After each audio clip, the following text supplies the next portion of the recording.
Então a gente vai continuar a tentar achar a posteriori, no caso da normal com a média desconhecida.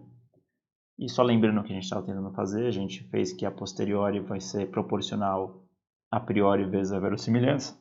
E daí a gente começou a simplificar a priori a verossimilhança, achando vários termos que eram só constantes de proporcionalidade e jogando eles fora. Agora que a gente já está com a priori e a verossimilhança limpas, a gente pode continuar tentando achar o núcleo da posteriori.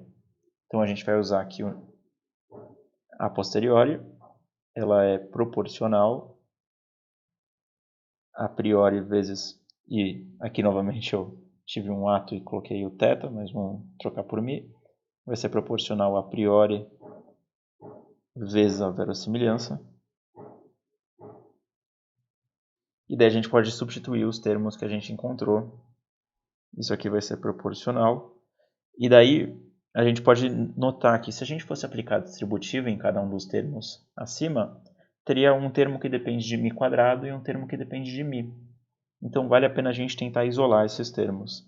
Então a gente vai ter aqui um e elevado a menos meio, porque tudo está aparecendo esse elevado a menos meio. E daí o primeiro termo a gente vai agrupar aquilo que depende do μ quadrado. Então em um dos termos a gente vê τ1 quadrado vezes n, e no outro termo a gente vê τ0 ao quadrado. Então a gente pode fazer que vai ser τ0 ao quadrado, que veio da priori, mais n τ1 ao quadrado, que veio da verossimilhança. E esses termos estão multiplicados por μ quadrado. E daí agora a gente pode ver os termos que a gente tem com o μ, né? A gente nota que em um deles a gente tem menos 2nx barra e no outro a gente tem menos 2μ0. Então a gente põe o menos 2 em evidência, vai dar menos 2. E daí a gente obtém simplesmente μ0, né?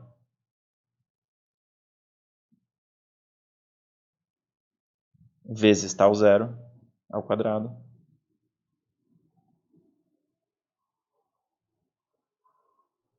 E daí no outro a gente tem mais τ1 ao quadrado nx barra.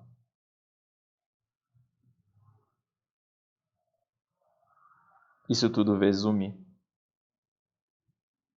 Então aqui a gente simplificou a expressão da priori vezes a verossimilhança.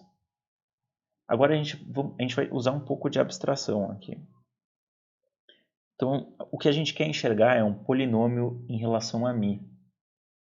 Então a gente vai chamar esse termo aqui de A e esse outro termo aqui de B. Daí se a gente fizer, e a gente esquecer a exponencial, a gente só olhar aquilo que está dentro desse parênteses aqui. E esse é um truque muito comum em Bayesiana, que a gente vai completar os quadrados. Então o que a gente tem aqui? Olhando para essa expressão aqui, a gente tem A μ quadrado menos 2bμ. E a gente sabe que se a gente colocasse um certo c aqui, daí isso aqui completaria um quadrado perfeito. Vamos dar uma pensada, como que a gente completa o quadrado perfeito? Então a gente gostaria que A μ quadrado menos 2bμ mais um c, a gente gostaria que isso aqui fosse igual a...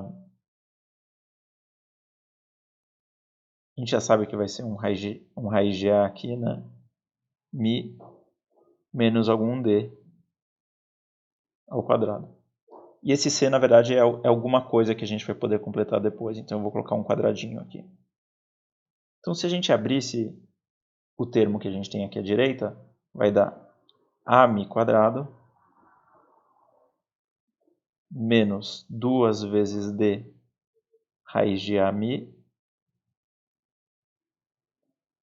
mais d quadrado.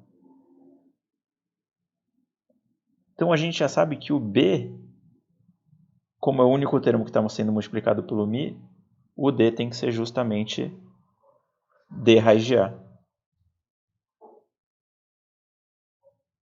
Isso tudo porque a gente quer, no final das contas, chegar numa expressão que tenha o quadrado perfeito. E daí a gente vai simplesmente somar esse d quadrado e a gente vai obter o termo que a gente quer.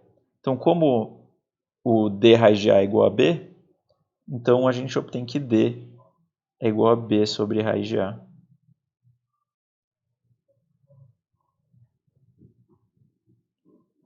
Legal. Então, como que a gente continua isso aqui?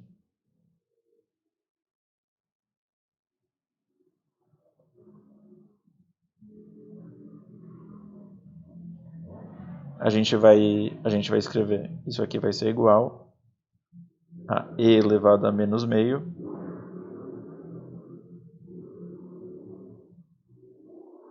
e daí a gente pode substituir do jeito que a gente queria, vai ficar a mi quadrado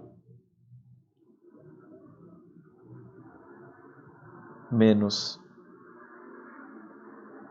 2b mi. E daí lembra que a gente encontrou que o d ele é b sobre raiz de a. Então d quadrado vai ser b ao quadrado sobre a. Então a gente pode somar b ao quadrado sobre a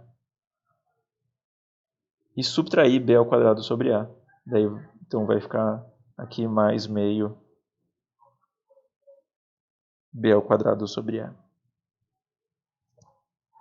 E daí, o nosso objetivo era completar um quadrado perfeito. Então a gente conseguiu, do lado esquerdo aqui dessa expressão, ter um quadrado perfeito. E do lado direito, a gente tem só uma constante. Mas uma exponencial da soma vai dar o produto das exponenciais, e a segunda exponencial é só uma constante. Então a gente pode falar que isso aqui é proporcional a e elevado a menos meio. E daí a mi ao quadrado menos 2b mi mais b ao quadrado sobre a gente viu que isso é um quadrado perfeito. E a maneira como a gente escreve esse quadrado perfeito era justamente raiz de a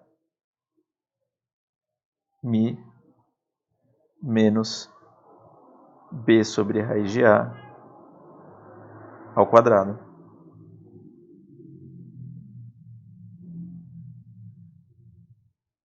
Legal. Então nota que a gente conseguiu simplificar bastante essa expressão. E agora tudo que a gente tem que fazer é substituir aquilo que a gente chamou de a e b na expressão que a gente obteve aqui, né? Então deixa eu apagar essas derivações que a gente fez aqui. A gente encontrou no final que a nossa posteriori, a gente pode passar limpo aqui, a gente encontrou que a posteriori f de mi dado x1, xn, ela é proporcional a e elevado a menos meio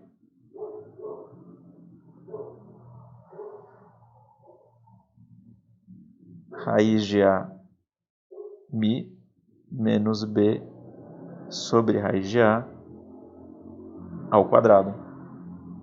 E a gente pode colocar o raiz de a em evidência aqui. Isso aqui vai ser igual a e elevado a menos meio a.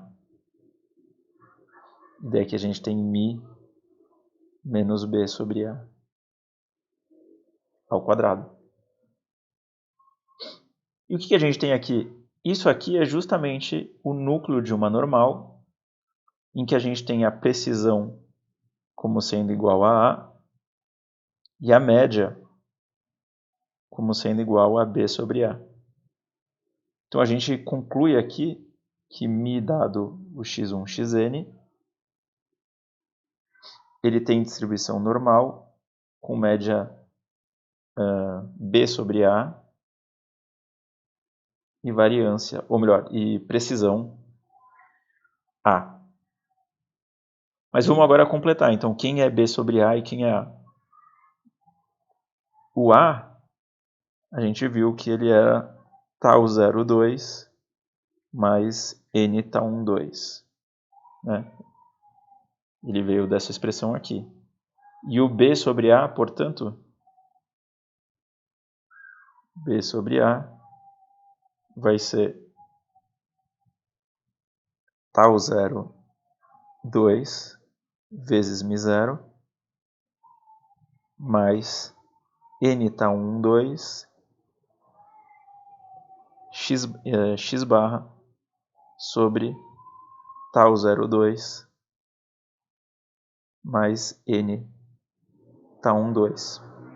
Então a gente conseguiu encontrar finalmente a posteriori para o μ dado a amostra x1, xn. E para isso a gente fez um truque muito comum em inferência bayesiana, especialmente quando a gente está fazendo a normal, que é completar o quadrado. A gente nota que o que falta para a gente conseguir completar um quadrado perfeito é simplesmente uma constante.